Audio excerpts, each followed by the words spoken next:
আসসালামু আলাইকুম আরহামতুল্লাহি ওয়াবারাকাতুহ। আলহামদুলিল্লাহি ওয়া কাফা ওয়া সালামুন আলা ইবাদিহিল্লাযিনা ইসতাফা আম্মা বাদ। আউযু বিল্লাহি মিনাশ শাইতানির রাজিম। বিসমিল্লাহির রহমানির রহিম।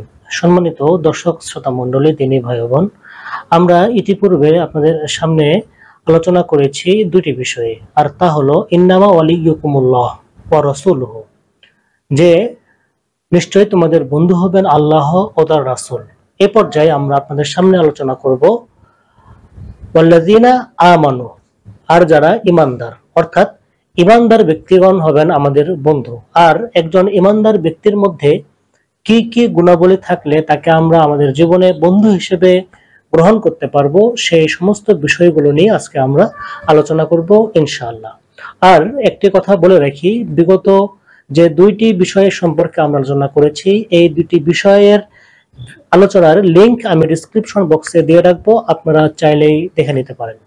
মূল আলোচনা শুরু করার পূর্বে যে কথাটি না বললেই নয়, MS সাদি লেকচার একটি ইসলামী জ্ঞান প্রসার ও প্রচারের এক অন্যতম প্ল্যাটফর্ম, সুতরাং চ্যানেলটি সাবস্ক্রাইব করে পাশেই থাকুন।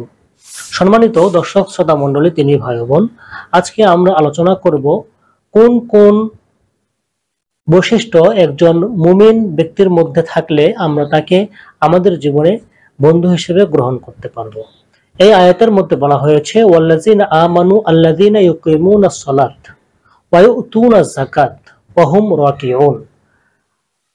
তোমাদের বন্ধু হবেন ঈমানদার ব্যক্তিগণ যারা ইউকিমুনাস সালাত, নামাজ কায়েম করে, ওয়া ইউতুনাজ যাকাত, যাকাত প্রদান করে, ওয়া হুম রাকিউন, যারা রুকুকারী অথবা যারা বিনয়ী। আল্লাহ রাব্বুল আলামিন মহাগ্রন্থ আল কোরআনের মধ্যে বলেছেন আকিমুস সালাত, তোমরা নামাজ কায়েম করো। তার আগে আপনাদেরকে জানিয়ে দিতে চাই যে মুমিন ব্যক্তি আসলে কারা। মহান আল্লাহ রাব্বুল আলামিন মহাগ্রন্থ আল কোরআনের মধ্যে বলেছেন ইন্নামাল মুমিনুনা আল্লাযীনা আমানু বিল্লাহি ওয়া রাসূলিহি সুম্মা লাম ইয়ারতাবু ওয়া জাহাদু বিআমওয়ালিহিম ওয়া আনফুসিহিম ফি সাবিলিল্লাহ উলাইকা হুমুস সাদিকুন। মহান আল্লাহ রাব্বুল আলামিন এই আয়াতের মধ্যে বলেছেন ইন্নামাল মুমিনুনা আল্লাযীনা আমানু বিল্লাহি ওয়া রাসূলিহি, যে নিশ্চয়ই যারা মুমিন তারা আল্লাহ ও তার রাসূলের উপরে ঈমান আনে, সুম্মা লাম ইয়ারতাবু, এবং এই বিষয়ে কোনো সন্দেহ করে না, ওয়া জাহাদু বিআমওয়ালিহিম ওয়া আনফুসিহিম ফি সাবিলিল্লাহ, তারা নিজেদের জান ও মাল দিয়ে আল্লাহর পথে জিহাদ করে, ওয়া উলাইকা হুমুস সাদিকুন, আর তারাই হচ্ছে সত্যবাদী। তাহলে যারা আল্লাহ ও তার রাসূলের উপরে ঈমান আনে এবং এই ব্যাপারে কোনো সন্দেহ করে না, নিজেদের জান ও মাল দিয়ে আল্লাহর পথে জিহাদ করে, সংগ্রাম করে, এই ধরনের ব্যক্তিরা হচ্ছে মুমিন। আর এই মুমিন ব্যক্তিদের মধ্যে, এই বৈশিষ্ট্যের ব্যক্তিদের মধ্যে আরো কিছু বৈশিষ্ট্য থাকতে হবে, সেগুলো সূরা মায়েদার ৫৫ নম্বর আয়াত থেকে আমরা জানতে পারি। আর সেই বিষয়গুলো হচ্ছে আল্লাযীনা ইউকিমুনাস সালাত, যারা নামাজ কায়েম করে। সমাজের মধ্যে নামাজ কায়েমের কথা মহান আল্লাহ রাব্বুল আলামিন বলেছেন, কিন্তু তিনি বলেন নাই তোমরা নামাজ পড়ো, তিনি বলেছেন নামাজ কায়েম করো। নামাজ কায়েম হবে তখন যখন আমরা সমাজের সকলকে নিয়ে একসাথে জামাতবদ্ধভাবে নামাজ পড়ব। আর এই নামাজের মধ্যে থাকতে হবে বিনয়ী এবং খুশুখুজু। খুশুখুজুর সাথে নামাজ আদায় করার ব্যাপারে মহান আল্লাহ রাব্বুল আলামিন বলেছেন قد أفلح المؤمنون الذين هم في صلاتهم خاشعون। তারাই সফল কাম যারা নামাজের মধ্যে বিনয়ী হয়। আর আল্লাহ রাব্বুল আলামিন আরেক জায়গায় বলেছেন والذين هم على صلواتهم يحافظون। তারাই সফল কাম যারা তাদের নামাজের ব্যাপারে যত্নশীল। এখন নামাজের ব্যাপারে যত্নশীল বা নামাজের মধ্যে বিনয়ী বা খুশুখুজু সম্পর্কে আমরা কিছু বিষয় জেনে নেই। যেমন নামাজের খুশুখুজুর মধ্যে রয়েছে নামাজের আরকান সমূহগুলো খুব সুন্দরভাবে আদায় করা। যেমন তাকবীরে তাহরিমা বলার পরে আমরা সূরা ফাতিহা পড়ি এবং তার সাথে সূরা মিলাই। এরপরে আমরা রুকুতে যাই। রুকুতে তাসবিহ পাঠ করতে হয় সুবহানা রাব্বিয়াল আযীম 3 বার, 5 বার অথবা 7 বার। এই তাসবিহগুলো আমরা শুদ্ধভাবে এবং সুন্দরভাবে তেলাওয়াত করব। সুবহানা রাব্বিয়াল আযীম, সুবহানা রাব্বিয়াল আযীম, সুবহানা রাব্বিয়াল আযীম। তারপর সেখান থেকে উঠে আমরা যখন দাঁড়াবো তখন বলতে হয় সামি আল্লাহু লিমান হামিদা, রব্বানা ওয়ালাকাল হামদ। এরপরে আরো কিছু আমরা বাড়িয়ে বলতে পারি আল্লাহর প্রশংসা স্বরূপ, হামদান কাসীরান তাইয়িবান মুবারাকান ফিহ। এরপরে যখন আমরা রুকু থেকে সেজদায় যাই তখন আমরা সেখানে তাসবিহ পাঠ করি যে সুবহানা রাব্বিয়াল আলা, সুবহানা রাব্বিয়াল আলা, সুবহানা রাব্বিয়াল আলা 3 বার, 5 বার অথবা 7 বার। যখন আমরা সেজদা থেকে উঠব অর্থাৎ বৈঠকে বসবো, দুই সেজদার মাঝখানে যে বৈঠক, তখন আমরা একটি সুন্দর দোয়া আল্লাহ রাব্বুল আলামিনের কাছে করতে পারি। আল্লাহুম্মা গফিরলি ওয়ারহামনি ওয়াহদিনি ওয়াজবুরনি ওয়াআফিনি ওয়ারযুকনি ওয়ারফা'নি। এই দোয়া পাঠ করার পরে তারপরে আমরা দ্বিতীয় সেজদায় যাব। এইভাবে যদি আমরা নামাজের আরকানগুলো সঠিকভাবে আদায় করি এবং নামাজের মাঝে মাঝে যে দোয়াগুলো রয়েছে এই দোয়াগুলো যদি আমরা সঠিকভাবে আদায় করি তাহলেই আমরা নামাজের প্রতি যত্নশীল হতে পারবো এবং নামাজের যে খুশুখুজুগুলো রয়েছে এগুলো আমরা খুব সুন্দরভাবে আদায় করতে পারবো। আসুন এইভাবেই আমরা নামাজ আদায় করি। আর নামাজ আদায় সুন্দরভাবে করতে আমরা একটি বই পাঠ করতে পারি। বইটি লিখেছেন বাংলাদেশের একজন প্রখ্যাত মুহাদ্দিস শাইখুল হাদিস ডক্টর আবুল কালাম আজাদ বাশার। আপনারা এই বইটি পড়ে নামাজ সুন্দরভাবে আদায় করতে পারেন, যা এখানে খুব সুন্দরভাবে ব্যাখ্যা বিশ্লেষণ করে দেওয়া আছে। সম্মানিত দর্শক শ্রোতা মণ্ডলী, দিনী ভাই বোন, নামাজের ব্যাপারে আরো বলা হয়েছে ইন্নাস সালাতা তানহা আনিল ফাহশাই ওয়াল মুনকার। নামাজের মাধ্যমে সকল ধরনের অশ্লীল ও খারাপ কাজ থেকে বিরত থাকা যায়। কিন্তু আমরা দেখি একজন মানুষ নামাজ পড়ছে কিন্তু সে খারাপ কাজ থেকে বের হতে পারে না।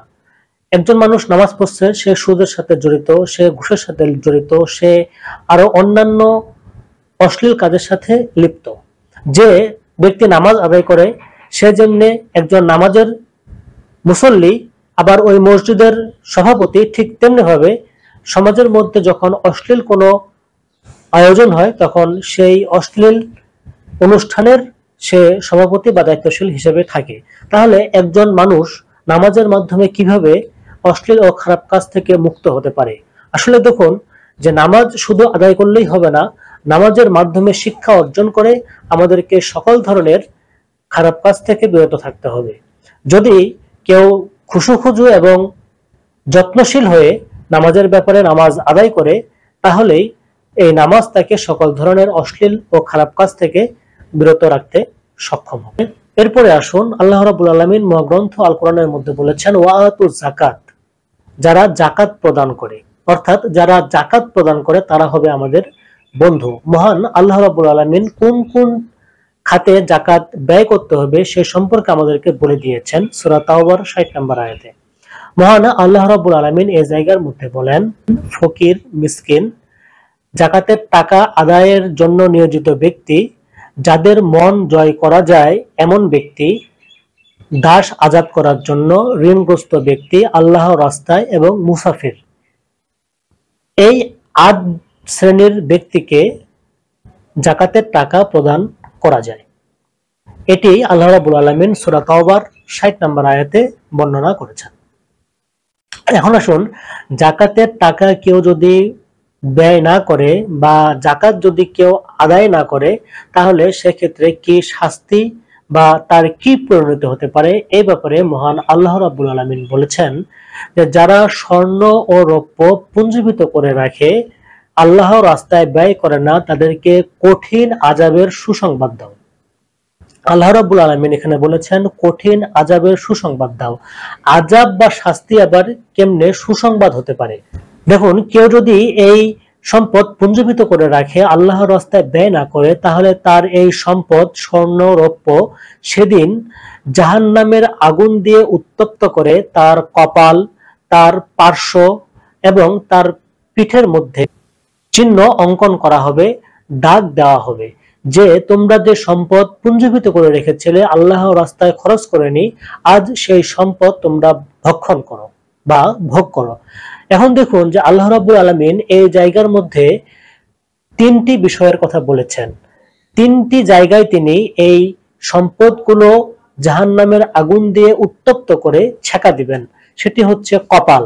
কপাল এটা হচ্ছে অহংকারের চিহ্ন, যে আমার অর্থ আছে, সম্পদ আছে, আমি কেন আল্লাহর রাস্তায় এগুলো ব্যয় করব বা খরচ করব।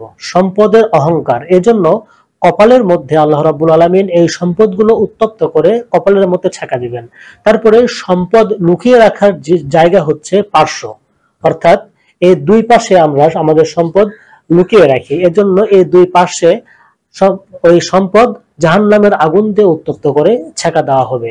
আর পিঠ, যে আল্লাহ রাব্বুল আলামিন আমাদেরকে এই দায়িত্ব দিয়েছেন, তার পক্ষ থেকে অর্জিত সম্পদ আমাদেরকে যে দেওয়া হয়েছে, সেই সম্পদ যেন আমরা তার রাস্তায় তথা আল্লাহর রাস্তায় ব্যয় করি। কিন্তু এই দায়িত্ব আমি নিতে অক্ষম হয়েছি, এজন্য দায়িত্বের অবহেলা করার কারণে আমাদেরকে পিঠের মধ্যে ছেঁকা দেওয়া হবে। সম্মানিত দর্শক শ্রোতা মণ্ডলী, তিনি ভাই বোন, এই ব্যাপারে রাসূল সাল্লাল্লাহু আলাইহি ওয়াসাল্লাম বলেছেন, যে ব্যক্তিকে আল্লাহ রাব্বুল আলামিন তার সম্পদ থেকে দান করেছেন, আল্লাহর রাস্তায় সে সেই সম্পদ ব্যয় করেনি, বরং সে পুঞ্জীভূত করে রেখেছে, কাল কিয়ামতের ময়দানে এই সম্পদ সাপ আকৃতি ধারণ করে তার গলার মধ্যে পেঁচিয়ে দেওয়া হবে। তাহলে দেখুন, এই সম্পদ আল্লাহ রাব্বুল আলামিন আমাদেরকে যা দিয়েছে, এই সম্পদ যদি আমরা আল্লাহর রাস্তায় ব্যয় না করি, আমরা যদি জাকাতের হক আদায় না করি, তাহলে এই সম্পদ কাল কিয়ামতের ময়দানে আমাদের জন্য কঠিন ভয়াবহ এক দৃশ্য হয়ে দাঁড়াবে। তাই আসুন আমরা জাকাত পরিপূর্ণভাবে বন্টন করি। সেই সাথে আমাদেরকে জেনে রাখতে হবে যে নেসাব পরিমাণ সম্পদ এর হিসাব, অর্থাৎ কি পরিমাণ সম্পদ থাকলে একজন মানুষের পক্ষে, একজন ব্যক্তির পক্ষে জাকাত আদায় করতে হবে। এখন আসুন, নেসাব পরিমাণ সম্পদ হলো কোনো ব্যক্তির কাছে যদি 7.5 তোলা স্বর্ণ বা 52.5 তোলা রৌপ্য অথবা বাজার সমপরিমাণ সম্পদ অর্থ যদি তার কাছে থাকে, তাহলে সেই ব্যক্তির উপরে জাকাত ওয়াজিব হবে এবং জাকাত তার উপরে বর্তাবে। আর সেই সম্পত্তি তার কাছে কমপক্ষে 1 বছর গচ্ছিত থাকতে হবে।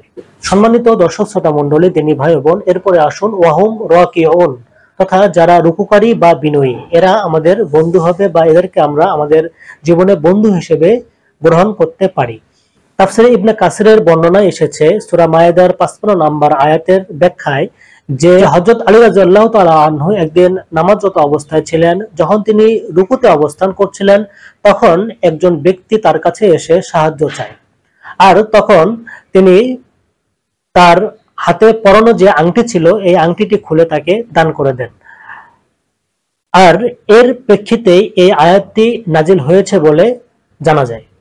আবার তাফসীরে তাবারির বর্ণনায় এসেছে, ওয়াহুম রাকিউন শব্দটি বিনয়ী বা ক্ষুধাভীতি অর্থে ব্যবহৃত হয়েছে। রুকু শব্দটি আক্ষরিক অর্থে বিনয় তথা আনুগত্যের প্রতীক হিসেবে ব্যবহৃত হয়েছে। তাই বলবো, আসুন আল্লাহর সাথে বন্ধুত্ব, রাসূল সাল্লাল্লাহু আলাইহি ওয়াসাল্লামের সাথে বন্ধুত্ব ও ইমানদার ব্যক্তিদের সাথে বন্ধুত্বের যে আলোচনাগুলো আমরা শুনলাম, এগুলো শেয়ার করার মাধ্যমে আমরা বিশ্বময় ছড়িয়ে দেই, যেন আমাদের পাশাপাশি আরো অন্যান্য সকল আমাদের ভাই ও বোনেরা আল্লাহ, আল্লাহ রাসূল এবং ইমানদার ব্যক্তিদেরকে নিজেদের জীবনের বন্ধু হিসেবে গ্রহণ করতে পারে। আবার দেখা হবে কোনো এক আলোচনার মধ্যে। সে পর্যন্ত ভালো থাকুন, সুস্থ থাকুন, থাকুন নিরাপদে। আসসালামু আলাইকুম ওয়া রাহমাতুল্লাহি ওয়া বারাকাতুহু।